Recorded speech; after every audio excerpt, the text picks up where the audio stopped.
মহারানীপুর তেলিয়ামুড়ায় আবারও শক্তির প্রদর্শন করল তেপরামথা।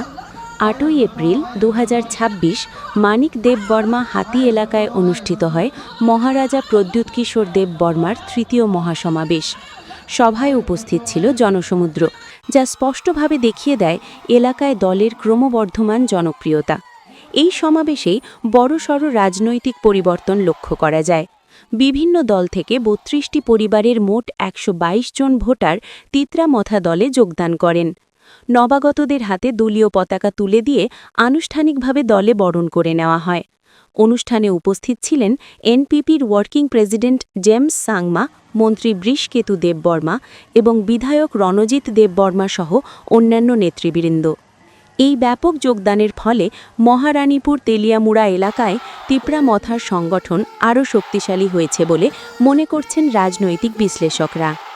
আগামী নির্বাচনে এই প্রভাব কতটা পড়বে এখন সেটাই দেখার বিষয়।